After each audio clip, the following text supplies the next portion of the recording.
sommes avec Caroline Galacteros, géopolitologue, présidente du think tank Géopragma, qui enseigne notamment l'éthique de guerre et la stratégie à l'école de guerre à HEC et à l'ENS. Et puis nous posons cette question. Depuis la guerre en Ukraine, une nouvelle partition du monde se dessine. Alors faut-il parler d'alliance de circonstances ou d'une réelle recomposition géopolitique durable? Bonjour Caroline Galacteros. Bonjour. Enfin, Ukraine, c'est en réponse quand même à l'invasion russe, faut le dire. Oui. C'est en réponse. Oui, bien sûr, il y a eu une invasion russe d'un État souverain, c'est Absolument. évident. Mais cette invasion russe, cette action que nous percevons comme une pure agression sortie toute armée de l'esprit malade et maléfique du président russe, est, si vous voulez, quand même le résultat d'un long processus de dégradation. C'est ça, oui. Voilà, Il y a eu de la Minsk, sécurité en Europe, etc., oui, et de la ça. sécurité en Europe, plus généralement. Alors, agression qui part de l'esprit malade de Poutine. Alors oui, il y a une lente construction qui a atterri à cette situation. Enfin, oui, c'est quand même Poutine qui a décidé de l'invasion, hein. Donc on va pas mitiger l'invasion en disant que c'est notre faute, apparemment. Bon, alors forcément, tout n'est pas blanc, tout n'est pas noir, hein, c'est sûr. Alors les accords de Minsk, je comprends pas cet argument. Je suis pas expert en géopolitique, hein, mais il me semble que c'est la Russie qui les a violés en passant outre et en reconnaissant les républiques autonomes officiellement, ce qu'interdisait cet accord. Alors, si c'est sous-entendu qu'on aurait dû faire quelque chose, alors quoi? Déclarer la guerre à la Russie? Il me semble que c'est pas ce que souhaite Madame Galacteros, hein, donc je crois pas trop le sous-entendu par rapport aux accords de Minsk. Si vous avez des éclaircissements, vous pouvez les dire, hein. Ensuite, par rapport à la baisse de la sécurité en Europe a priori, ce qui aurait donc en partie causé l'invasion. Donc ce serait quand même en partie de notre faute, hein. On était trop faible face à la Russie, donc elle attaque. Donc c'est la Russie, mais pas non plus complètement, hein, parce que si on était plus fort, elle aurait peut-être pas attaqué. Ouais, bon, déjà on sent que l'argument il pue un peu quand même. Euh, Parce que bon, c'est notre faiblesse qui a engagé en partie le conflit. Non, non, c'est Poutine qui l'a décidé, hein, encore une fois. En regardant l'argent consacré à l'Europe, à l'armée en Europe, pardon, on est quand même pas spécialement à traîne, hein. Et en France, on est quand même le premier pays européen. Donc l'argument, il est plutôt moyen. Et si on additionne notre budget militaire en Europe, on dépasse largement celui de la Russie. Donc ouais, l'argument, il est quand même bof. C'est-à-dire, ce que vous dites, c'est qu'il y avait cette espèce de quelque chose, un chaudron qui était là, qui se préparait, et vous dites vous-même, assez justement, Caroline Galacteros, qu'on n'a pas voulu le voir, ça n'existait pas, il y avait l'Occident, et puis le reste, Ça ne voilà. nous convient pas, on est dans la méthode Coué, déjà, en termes de puissance et d'influence. Clairement, on pratique, on est très bon. On est très très bon. Donc on est dans une déconnexion, et surtout les Européens, parce que les Européens ne se rendent pas compte de la nasse dans laquelle ils sont en train de se mettre, en suivant l'Amérique. On va en parler. Bon, la méthode Coué, pour ceux qui connaissent pas, hein, Coué, ouais, parce qu'au début, moi j'ai trouvé Coué, donc bref. Je connaissais pas, et en fait, c'est de l'auto-hypnose. Donc en gros, ça veut dire on se ment en se disant très puissant, etc. Alors, j'ai pas spécialement de documents qui prouvent ça, mais vraiment, je veux dire, qui nie la montée en puissance de la Chine? Qui nie la puissance américaine actuelle? Ah bah, bien sûr qu'on n'est pas aussi influent que ces pays-là. Enfin, l'Union Européenne, elle est pas en bas de l'échelle non plus. Que ce soit sur le côté militaire, hein, comme on a déjà vu le budget alloué. D'ailleurs, où les États-Unis écrasent d'ailleurs toutes les autres puissances, hein. Après, les autres puissances peuvent monter quand même, hein, ça y a pas de problème. Mais moi, je suis pas du tout, comment dire, spécialement pro US, etc. Et je pensais, avant de voir le document, hein, sincèrement, que c'était plus serré. Mais non, pas du tout. Le budget des États-Unis, il écrase vraiment le reste. Donc, du coup, oui, moi qui pensais que les USA étaient en déclin, etc. Parce que c'est en partie vrai, hein, c'est sûr. Apparemment, sur le côté militaire, bon, ils sont encore bien dans la course, quoi. Ensuite, il y a la partie économique. Alors, tout n'est pas mesuré par ça, hein, mais je vais prendre un petit peu ça comme raccourci. Le classement classique, c'est le PIB. Là, pareil, on regarde. Alors, le document que j'ai, il est de 2018 par la Banque mondiale, donc ça a peut-être changé depuis. Mais quand même, les USA, ils sont toujours premiers. Et l'UE est très bien classé. Certes, comme la Chine, hein, je ne le nie pas. Enfin, on n'est pas dans l'espèce de débandade qu'on nous raconte. Et encore une fois, je pensais vraiment qu'on n'était pas bien économiquement non plus. Sincèrement, moi-même. Mais surprenamment, c'est mieux de ce à quoi je m'attendais. Donc vraiment, un aveuglement, je suis pas sûr de cet argument non plus. Moi, pour moi, l'aveuglement, il était même un petit peu reparti dans l'autre sens. Je pensais que l'UE, c'était vraiment... commençait à être vraiment au fond du trou par rapport aux autres puissances, mais en fait, on se sent mieux que ce que je pensais. Alors ça veut pas dire que les autres puissances ne montent pas, hein, encore une fois. Mais actuellement, on est mieux que ce que je pensais. Et on se demande si ces sanctions ne servent pas de râteau et qui nous retombent dessus en boomerang. Ah, mais ça c'est c'est tout le problème des sanctions. D'abord, il y a un problème moral, c'est-à-dire quand même, on sait bien que derrière l'arme économique des sanctions, il y a en fait l'idée qui est vraiment tout sauf morale précisément et certainement pas éthique, qui est de faire souffrir les peuples pour qu'ils déposent leurs dirigeants. Voilà, pour que ça change. Hein, le régime change, qui est Tout à fait, une vieille idée. Alors, l'idée, c'est pas que ça, hein. C'est en partie ça, hein. Ça, y a pas... c'est vrai. Mais c'est surtout d'étouffer le pays, justement, pour dissuader Poutine de continuer, afin de ne pas perdre en puissance dans son propre pays. Et oui, c'est cynique. C'est vrai. J'avoue. Oui, ça va forcément aussi affecter le peuple.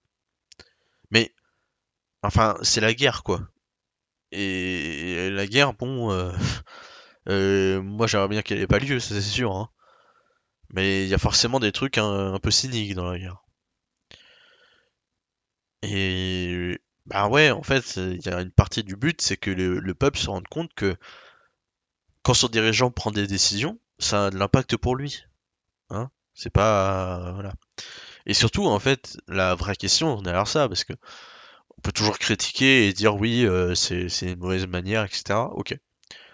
Imaginons tout ça, bon, on dit que c'est mauvais, c'est pas bien, etc. Ce qui, moralement, on peut le dire ça, hein.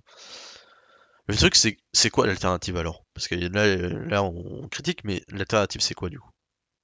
Pas de sanctions? Donc aucune répercussion pour l'invasion d'un pays européen par un autre. On devrait laisser faire ça tranquille. Ça enverrait quel message chez les gens? Sérieusement. Le message que, allez-y les Russes, c'est open bar, après l'Ukraine, la Biélorussie? Et puis, bah, après tous les pays de l'Est qui étaient avant sous le RSS? Bah non, on se doit de montrer qu'on n'est pas d'accord avec l'invasion d'un pays européen par un autre, dictatorial qui plus est. C'est facile de critiquer ces sanctions, mais alors dans ce cas-là, proposer autre chose. Je croyais qu'on ne devrait pas montrer qu'on était faible, justement. C'est ce qu'elle nous a répété avant. Eh ben, on essaie de montrer qu'on n'est pas faible. Mais là, on est en plus face à des évidences, à des faits, qui est effectivement la dépendance européenne au gaz russe. Mais alors, si on s'imagine on va en aux parler. matières premières, à plein de choses, pour le transport, pour beaucoup de choses, à l'agriculture. Bon, donc on va parler de tout ça, mais ce qu'il faut comprendre, c'est qu'il ne faudrait pas que les Européens s'imaginent qu'ils vont conquérir une forme de puissance, d'influence ou de liberté en faisant ce qu'ils sont en train de faire sur ordre, hein, quasiment. Non.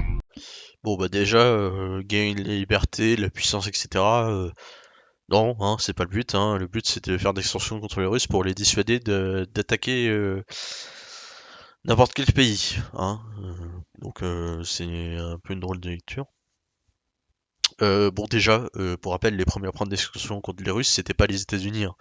C'était bien les pays de l'Union Européenne. Et les États-Unis ont suivi ensuite. Donc, on va pas inverser les rôles, hein. On n'est pas des bons toutous qui suivent les ordres que font les USA. On montre effectivement qu'on veut pas d'une guerre d'invasion d'un pays dictatorial sur un autre en Europe. Ah bah oui, c'est ce que ça veut dire, hein, pas autre chose, hein. Ensuite, parce que, alors là quand même, ça me fait bien marrer d'entendre ça sur Sud Radio. La dépendance au gaz russe. Enfin, si vous arrêtez de passer des putains de climato-sceptiques tous les 3 mois, peut-être qu'on aurait un peu plus d'énergie qui vient de chez nous. Tu crois que c'est du respect, ça? Tu crois que c'est du respect, mon garçon? Est-ce que tu crois que c'est du respect? Hein? Voilà. Hein, à un moment, faut être cohérent. On peut pas chier sur l'écologie et après dire oh là là, on est dépendant des énergies fossiles des autres pays, c'est nul. Bah ouais. Et vous y êtes pour quelque chose. Bon. Ensuite, nous, on s'en prend plein la gueule, hein. La Russie, ça va, elle est tranquille. Bon, je vais juste apporter un argument parce que oui, il y a toujours l'histoire du rouble qui augmente, etc. Mais on peut prendre d'autres indicateurs. Par contre, lui, le PIB, il s'est pris 4% dans la gueule depuis les sanctions. Hein. Donc voici l'article, le lien est dans la description. Hein. Il y a plusieurs, alors après, il y a plusieurs mesures, etc. Mais c'est la Banque russe qui elle-même l'annonce. Donc nous, nos sanctions, ce ne seront pas totalement inutiles et débiles. Je dis pas qu'il n'y a pas des choses à améliorer. Hein. Il y a des rapports, fameux rapport d'où on tire le fait que la Russie a augmenté les prix du gaz, etc. Et bien dans le rapport, on dit qu'il faut mettre un plafond au prix du gaz, par exemple. Pas qu'il faut laisser tomber les sanctions. C'est pas le but. Parlons un peu de l'Europe, hein, de ces chers princes qui nous gouvernent, de ces intelligences absolument dignes de tous les prix Nobel.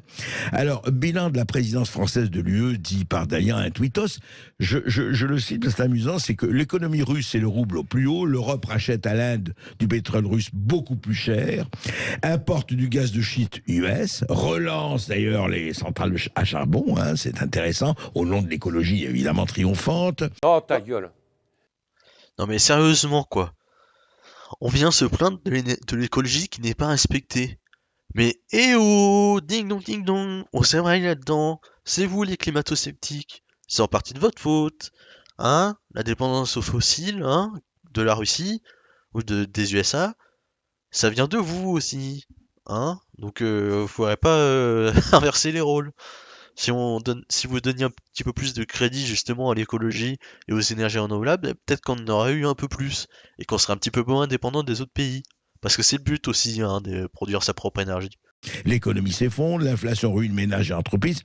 Mais quel succès, Caroline Galacteros, ça marche très bien. Ah non, mais c'est fabuleux. Non, mais là, c'est de main de maître. C'est géré de main de maître. Ouais, allô, j'attends une autre proposition du coup, quelque chose d'autre du coup. Qu'est-ce qu'on met en place? Ah non, on va juste chier sur l'Europe pendant 20 minutes. Oh shit. Here we go again. Non, c'est vraiment... C'est triste, en fait. C'est terriblement...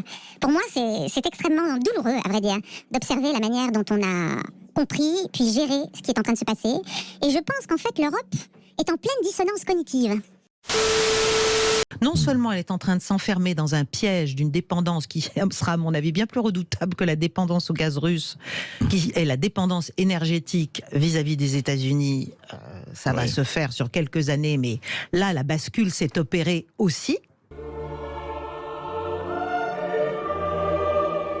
Oh bah merde, hein, ça fait que la troisième fois que je le dis. Mais la dépendance, c'est nous qui la choisissons. Parce que il y a des alternatives, des énergies renouvelables, des énergies écologiques. Hein? Donc, à un moment, faut peut-être se poser la question du problème de fond. Hein. Désolé, c'est la troisième fois que je le dis. Hein. Si on veut plus de dépendance aux fossiles, on fait comment? Eh ben, on n'utilise plus de fossiles et on utilise des énergies renouvelables. Ou alors de l'énergie nucléaire. Et comme ça, en plus d'être écolo, eh ben on est indépendant.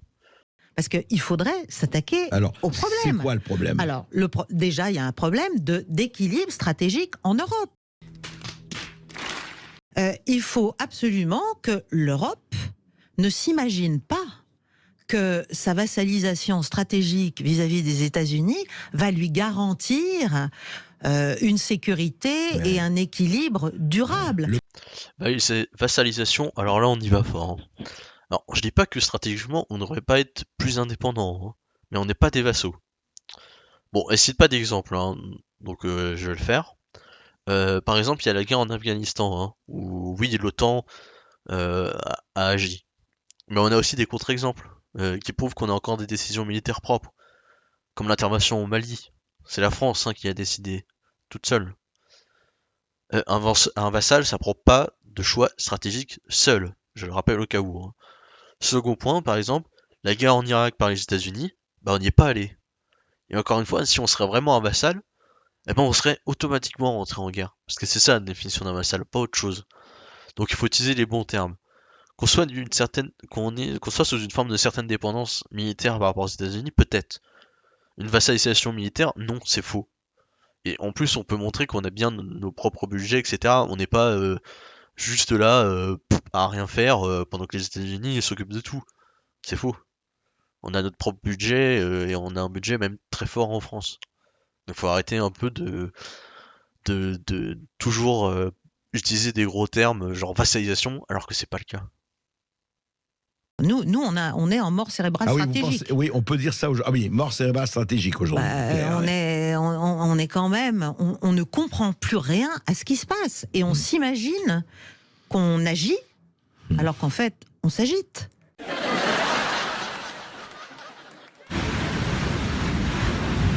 Énorme. C'est tout. On s'agite, on vibrionne, et on le met en scène en On plus. parle à Poutine et on donne ça à la télé. Voilà, enfin, je veux dire, on est à des années-lumière de la gravité des enjeux.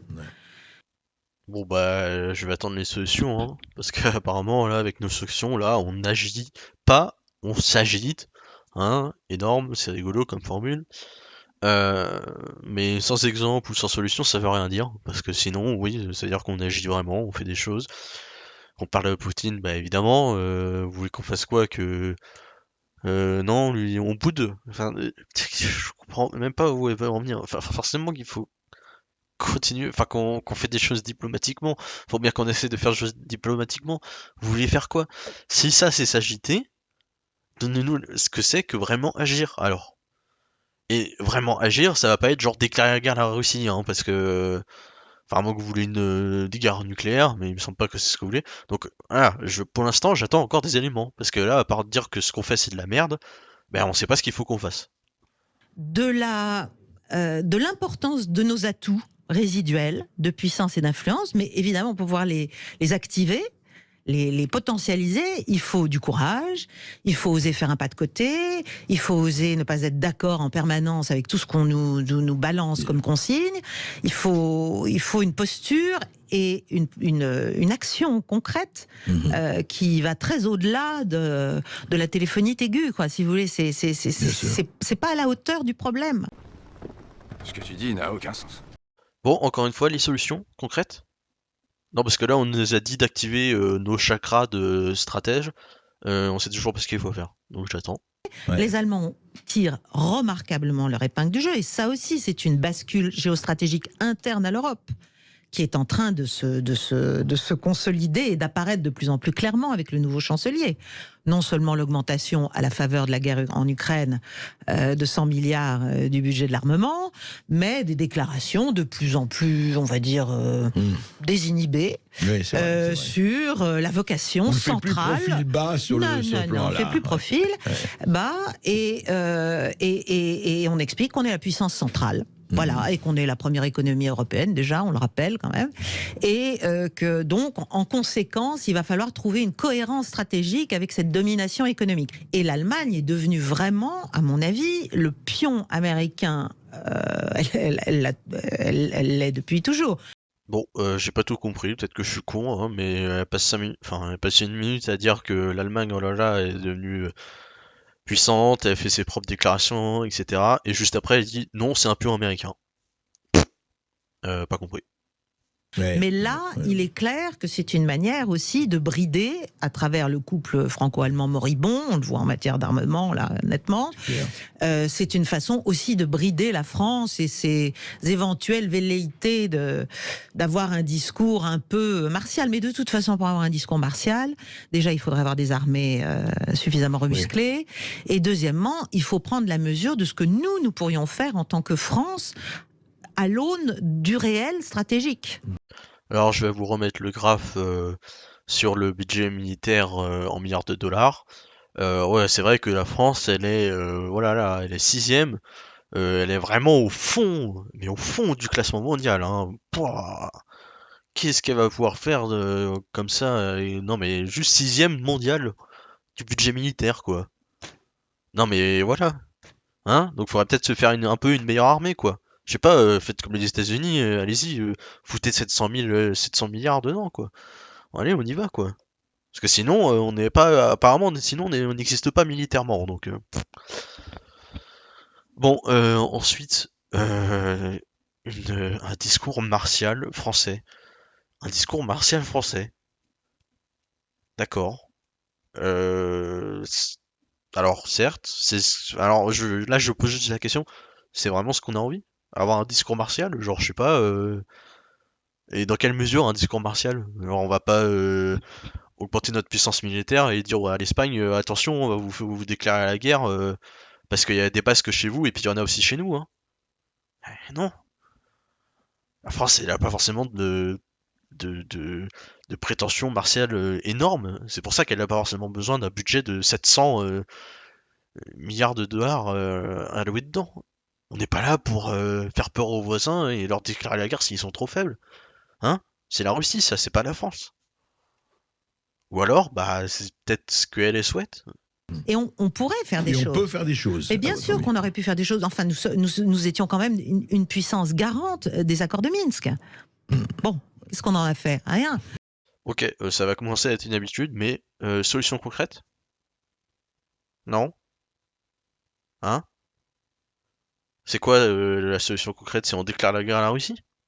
Je comprends pas là. Qu'est-ce que vous vouliez qu'on fasse avec notre armée?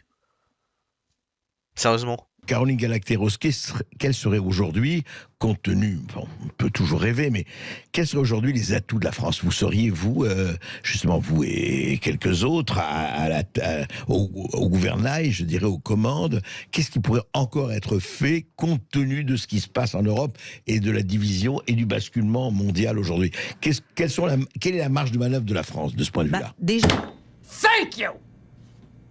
Déjà, concrètement, sur le cas ukrainien, il y a des choses à faire.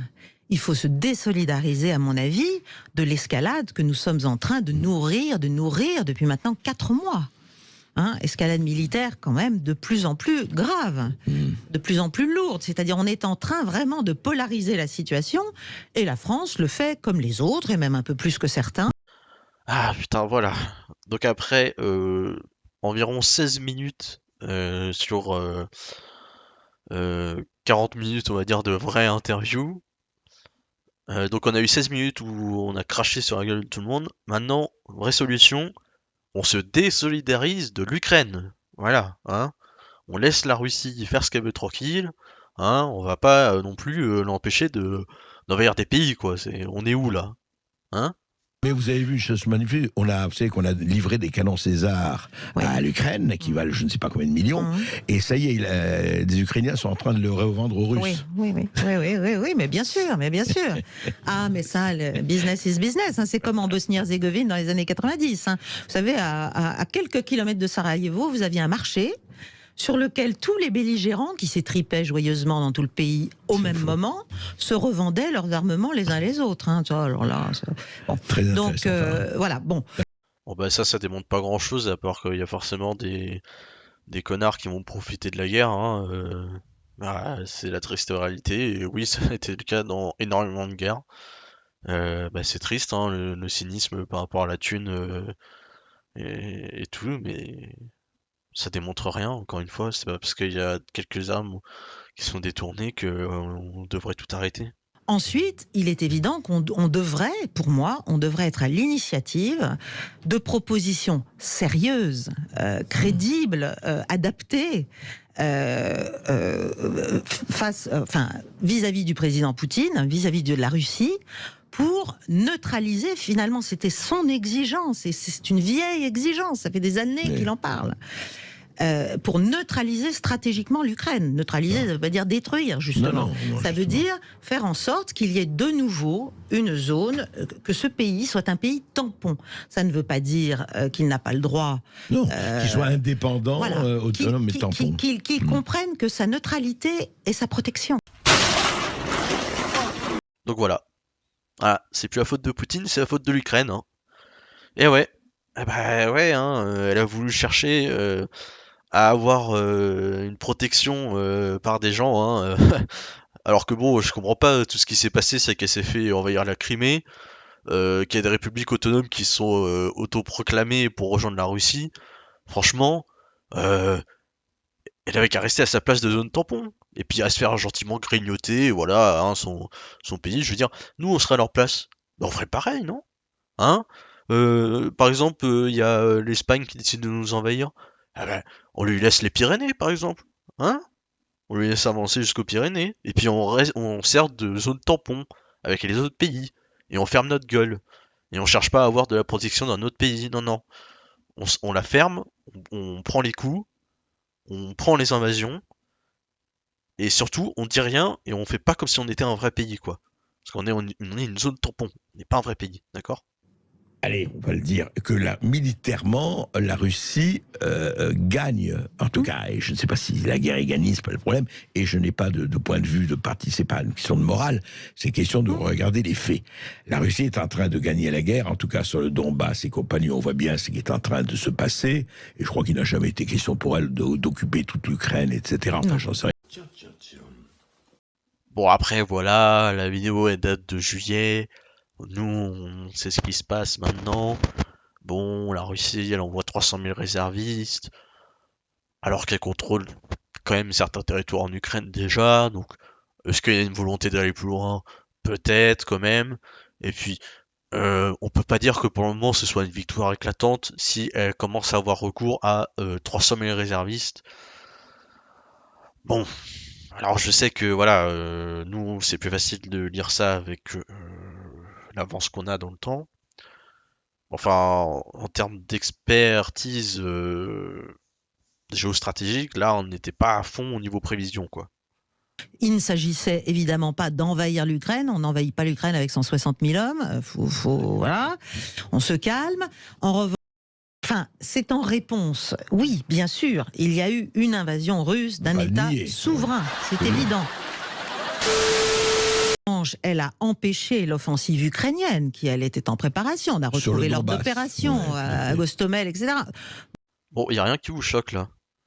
L'invasion russe de 160 000 hommes, alors là, c'est totalement fantaisiste. Non, non, c'est pas une invasion, c'est parce que c'est pas possible avec 160 000 hommes.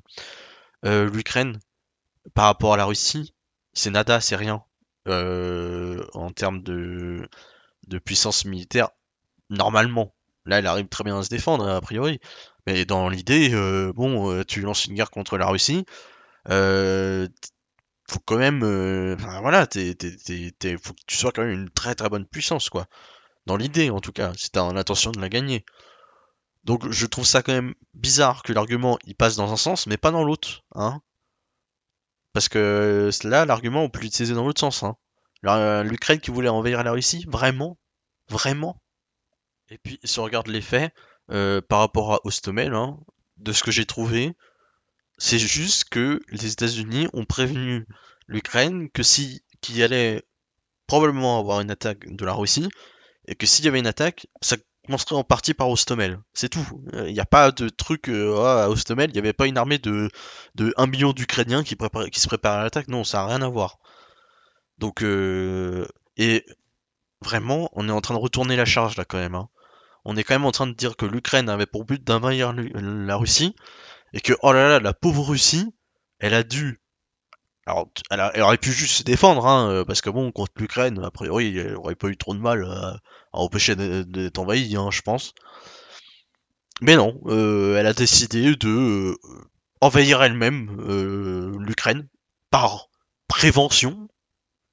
Ça veut rien dire. Et sinon, on va vraiment prendre les vrais arguments avancés par la Russie pour prendre l'Ukraine, hein. Déjà, Poutine, il montrait sa vision de l'histoire en disant que l'Ukraine, ça n'existait pas. L'Ukraine, ça a été créé par la Russie, par l'URSS, et que donc l'Ukraine était un territoire arraché à la Russie, et non pas un territoire, un vrai pays, déjà. Donc ça n'a rien à voir avec l'argument avancé là dans la vidéo. Et son truc, c'est aussi de se dire, on veut pas que l'Ukraine ait l'arme nucléaire, alors qu'elle n'en a pas. On veut pas qu'elle se rallie à l'OTAN. Bah, en même temps, vu comment les discours sur l'Ukraine, moi à la place de l'Ukraine, j'aurais bien les boules et je chercherais des alliances quand même, hein, parce que quand on dit que bon ton pays n'existe pas, ça fout un peu quand même les boules. Et ensuite, l'argument c'est un pays à dénazifier, hein, énorme l'argument. Y a pas de, en fait c'est simple, hein. Je le dis simplement, le gouvernement n'est pas un gouvernement nazi, donc c'est n'importe quoi. Ça fait juste référence, encore une fois, au régiment Azov, que j'avais déjà parlé avant. Oui, le régiment Azov a des tendances néo-nazis, c'est vrai. Les militaires employés par la Russie ont aussi des tendances néo-nazis, notamment les mercenaires du groupe, alors faut que je retrouve le nom, mais ils ont un groupe de mercenaires qui est totalement néo-nazi aussi. Donc c'est juste, voilà, le groupe Wagner. Donc c'est juste un prétexte, encore une fois. Le prétexte, c'était pas de se défendre contre une invasion. Ça, c'est ce qu'ils ont.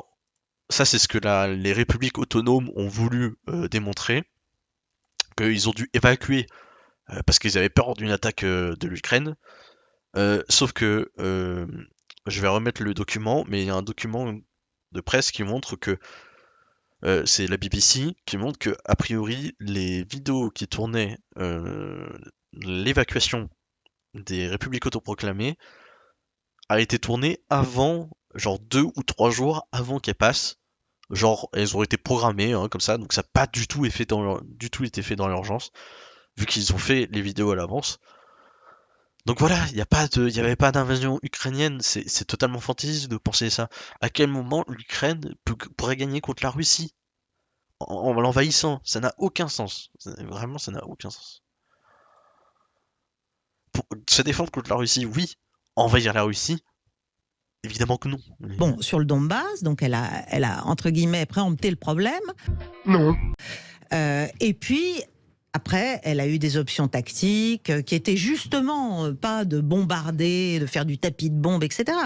Qui étaient assez, on va me dire encore que je dis des insanités, mais enfin, qui étaient assez intelligentes, assez progressives Oui. pour faire pression Bien sûr. sans taper les populations civiles, car pour elle, Parce qu'ils auraient pu, c'est la Russie. L'Ukraine, c'est une partie de la Russie. Ah, bon, bah en fait, voilà, elle le dit elle-même, c'est une partie de la Russie, dans la tête de Poutine. Donc, bah désolé, mais pour moi, ça peut déjà un peu quand même justifier l'invasion. Hein. Si dans sa tête, pour lui, l'Ukraine, c'est une partie de la Russie, et qu'il l'attaque, bon, on peut faire des conclusions quand même, hein, voilà. Puis bon, un moment, c'est une invasion, un moment, en fait, ouais, 20 minutes après, ça l'est plus trop, en fait. C'est une défense préventive contre une invasion ukrainienne. Bon, je sais pas ce que j'ai à dire.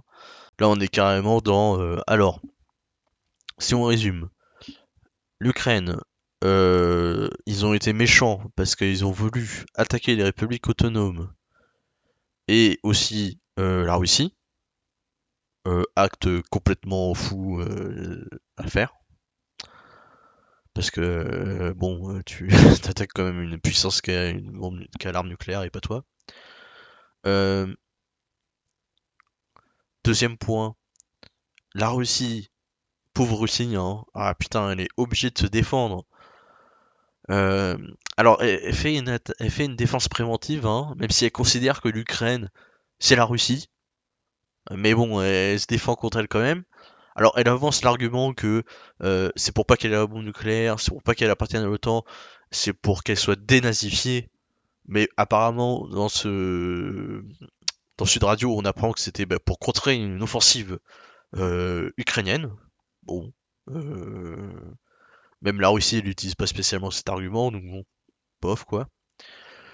Et en plus de ça, la Russie, elle est quand même vachement sympa parce que l'Ukraine, elle a essayé de l'envahir, la Russie l'empêche, et en plus la Russie, elle est ultra sympa, elle fait exprès de faire vachement attention aux civils, à ce qu'elle fait, etc. hein. Elle est quand même très très sympa avec son potentiel envahisseur. Franchement, moi je termine l'émission, je suis en mode, mais putain, mais la Russie, quelle bande de good guys quand même, hein.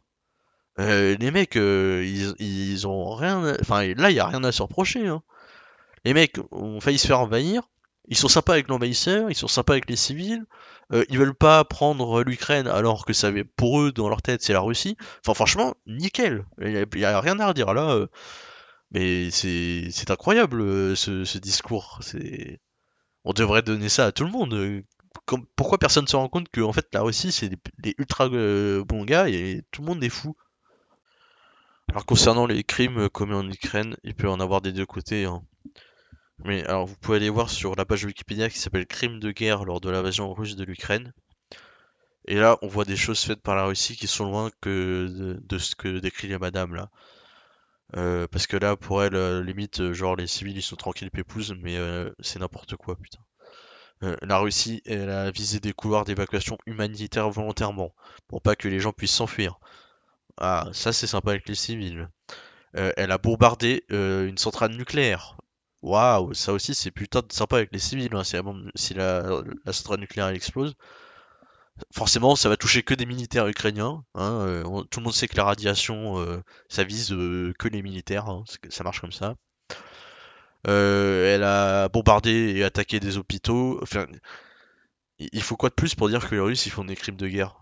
C'est quoi la prochaine? Enfin, faut attendre quoi? Faut attendre qu'il y ait une bombe atomique qui tombe? Hein? Non mais sérieusement. Ils sont pas en train de faire des vacances, là, les civils. Ils sont en train de s'en prendre plein la gueule. Hein? C'est la guerre. Donc, putain, oui, moi ça m'énerve un peu parce qu'il y a quand même un peu de respect. Historiquement, c'est Oui, son mais berceau. ça, c'est la grande discussion. Oui, hein, mais un peu, ouais. c'est un vrai sujet. Non, mais après qu'il y ait une indépendance formelle, Bah oui, un oui. jour, un moment, c'est comme la Crimée, c'est comme Bien beaucoup de sûr, choses. bien sûr.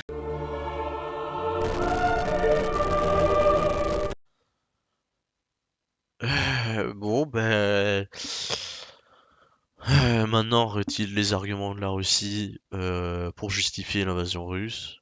Elle disait qu'il n'y en avait pas, mais enfin là, ça ressemble quand même vachement aux arguments avancés par la Russie pour justifier l'invasion. L'Ukraine, ça fait partie de la Russie. Et tout à l'heure, elle nous disait que l'Ukraine devait elle-même respecter son, le fait que ce soit un État indépendant neutre. Et là, zone État tampon. Et là, il nous dit, non, mais en fait, l'Ukraine, c'est la Russie. On est passé au début de l'émission, on était à, oui, il y a eu une invasion russe. Là, on est rendu à, on justifie l'invasion russe sans dire qu'il y en a une. C'est... Enfin voilà, vous vous rendez compte de tous les éléments qui ont été mis les uns après les autres, tout ça pour arriver voilà, à changer l'opinion comme ça. Enfin, c'est vraiment... Bon, alors maintenant, le problème, c'est que si on continue dans l'escalade, les Russes, ils sont en train aussi d'envisager différemment leur but de guerre. Hein, Ouais. et de les étendre éventuellement, parce que je ne sais pas si vous avez remarqué, mais on est en train de refaire avec la Moldavie ce qu'on a fait avec l'Ukraine. C'est-à-dire, on est en train d'expliquer qu'il y a des menaces sur la Moldavie, ce qui nous permet, nous, déjà depuis pas mal de temps, d'amasser des armements, d'amasser des forces, de mettre tout un tas de mettre en place Ah ouais. les moyens Ouais. d'une éventuelle offensive sur la Transnistrie, qui forcément déclenchera la réaction de Moscou. Donc on est dans un jeu, Oui. et on s'imagine Et à que chaque c'est fois, un ça jeu. augmente. Oui, c'est pas un jeu. Oui. C'est pas Parce un qu'au jeu. bout du compte, ça peut être très, très, Ça très peut être grave. très grave. Alors, je suis pas expert en stratège, moi. En stratégie, pardon. Tout ça, géopolitique, machin. Par contre, si la Moldavie, elle se défend, c'est peut-être parce qu'il y a son putain de voisin qui est en train de se faire envahir par la Russie. Hein. Donc, moi aussi, encore une fois, je serais à la place de la Moldavie, je me dirais, bon, si on pouvait trouver des alliés pour pas se faire envahir, ce serait quand même pas mal. Hein. Excusez-moi, moi ça me paraît plutôt logique. Donc non, on n'inverse pas le problème. Le problème, c'est pas que, oh là là, on amasse des armées pour aller envahir la Russie. Encore une fois, ça n'a aucun sens. En fait, c'est la Moldavie qui demande de l'aide parce que elle a peur de la Russie. Je sais pas moi, tiens, ça me rappelle un truc. La Seconde Guerre mondiale, tiens. J'aurais comme voisin l'Allemagne qui commence à envahir des pays voisins. Ouais, moi je me dirais, bon, ce serait bien de trouver des alliés, d'avoir des alliances, d'avoir des armées, etc. Hein, parce que bon, et à aucun moment, qui que ce soit a comme projet d'attaquer la Russie. À aucun moment, qui a dit ça? Qui a dit ça? Vraiment, je pose la question, parce que là, elle dit oui, on veut attaquer la Russie, etc. C'est quoi les preuves? Ouais, elles sont où les preuves? C'est quoi les preuves? À part l'armée mais forcément, c'est une armée défensive, donc voilà. Euh, c'est où les preuves qu'on veut attaquer la Russie? À part le, parce que là, toute la journée, il y a des gens qui parlent de, alors comment est-ce qu'on dose les sanctions pour pas qu'on devienne co-belligérant, parce que si on devient co-belligérant, c'est la bombe atomique, d'accord? Et je pense que il y a quand même très peu de leaders politiques qui sont assez fous pour se dire lol, on va envahir la Russie, il y aura absolument aucune répercussion, on risque pas du tout de déclencher une troisième guerre mondiale. Et la troisième guerre mondiale elle risque pas du tout de se déplacer, de se passer avec des putains de bombes atomiques, hein? Non mais Ah oui. Ça peut être très grave No shit, Sherlock. et il ne faut pas non plus sous-estimer les questions d'équilibre politique interne en Russie et des pressions que peut subir Poutine qui, certes, bien qu'on le voit comme un monstre vivant, est aussi un homme qui a des équilibres à maintenir, ne serait-ce que pour se maintenir au pouvoir lui-même, mais en tout cas des équilibres entre des tendances infiniment plus dures et radicales que lui, qui vont vers l'autarcie. À l'ultranationaliste russe qui sont prêts à tout, y compris au nucléaire. bon, bah, on n'est pas loin de ce que je disais, hein. Bon, ils ont pas dit que Poutine c'était quand même la démocratie, hein. Mais bon, on minimise son rôle quand même un peu, hein. On dit que, bah, en fait, ça me rappelle l'argument, tu vois, utilisé par exemple pour Vichy, hein. Euh, Eh ben, en fait, ouais, en fait, il faisait un tas de saloperies, mais en fait, il le fait parce que sinon, ce serait pire, hein. Parce qu'après, il y aurait les ultranationalistes qui balanceraient des bombes atomiques sinon, hein. C'est pas du tout Poutine qui entretient un sentiment de souveraineté nationale, un espèce de désir de faire renaître l'URSS de ses cendres, non. Non, non, c'est pas lui, ça. Lui, il essaie de mitiger le truc, hein. Vraiment, derrière, il y a tout le monde qui le pousse et il est en mode, bon, vite, non, mais les gars, faut faire attention, faut être gentil avec les civils, pas de bombes atomiques, blablabla. Poutine, en fait, c'est, voilà, hein, c'est un peu comme, voilà, c'est comme un peu à Vichy, hein. On croit que c'est un salaud et tout, mais en fait, c'est plutôt, non, c'est gris, hein, c'est gris. Pour eux, le cauchemar américain, en fait, Caroline Galacteros, ce serait l'Europe de l'Atlantique à l'Oural. Ah ben bien C'est sûr, le cauchemar mais américain. bien sûr, mais C'est ce bien que disait sûr. De Gaulle. Mais oui. bien sûr, parce que ça veut dire que l'Eurasie peut devenir véritablement puissante. Nous, nous sommes le boulisme de l'Eurasie. Mais ça va jusqu'à la Chine. Or, on voit bien maintenant, avec le projet chinois, qui est aussi un projet Oui. de souveraineté On reparlera assez de ça, bien conquérante, sûr, ouais. qu'il s'agit de faire en sorte, de remettre l'Europe aux ordres, hein, et c'est fait. Et derrière, de pouvoir affaiblir durablement la Russie. C'est pour moi une erreur stratégique occidentale majeure, parce que la Russie aurait dû être basculée dans notre Bien camp. sûr, Dans bien notre sûr. camp. Le but des Américains, c'est quoi? Ils savent très bien qu'ils ne pourront pas être tout seuls. Ils veulent être toujours la seule puissance au monde. C'est ça, vous croyez Vous savez, les empires sont un peu tous comme ça. Mais on a l'impression que Trump était un peu en arrière là-dessus. Trump, à mon avis, Trump, il était beaucoup plus pragmatique. Ça ne l'a pas empêché d'être très dur avec les Chinois, de mettre des sanctions, mais des restrictions, il était beaucoup plus etc. pragmatique par rapport à la Russie, etc., par exemple. Voilà, il était beaucoup plus pragmatique. Bon, les conflits d'intérêts, je pensais que ça vous parlait à Sud Radio, hein. Donald Trump, il n'a pas été directement soutenu, il n'a pas directement été en collusion avec les équipes russes, mais par contre, il a été soutenu par la Russie, ça c'est sûr. Donc, niveau conflit d'intérêts, on n'est pas à zéro. Voilà.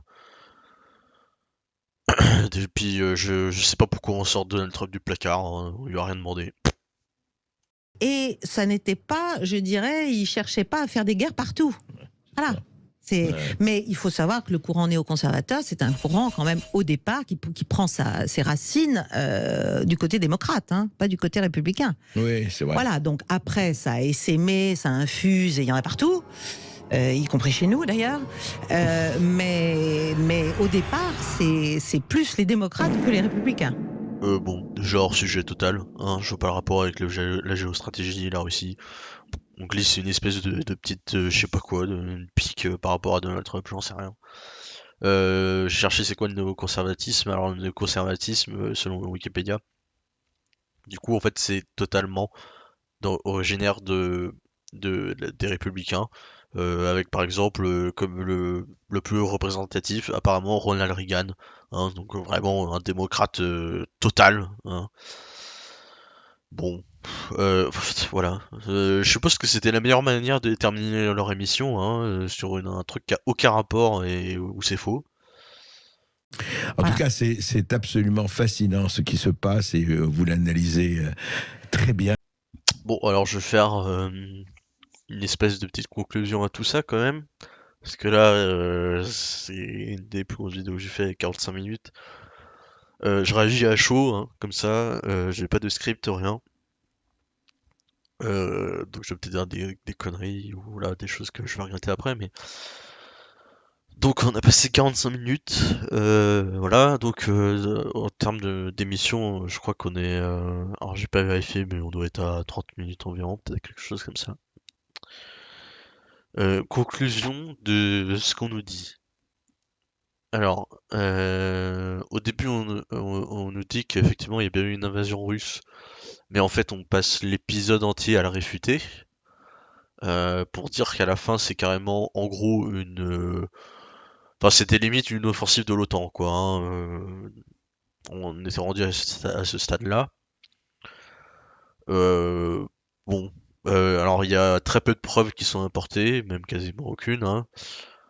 Donc non, il y a pas, enfin, vous pouvez penser ce que, en fait, faut séparer un truc, parce que elle parle beaucoup, beaucoup, beaucoup des États-Unis et comme quoi on est les bons toutous des États-Unis, etc., des USA.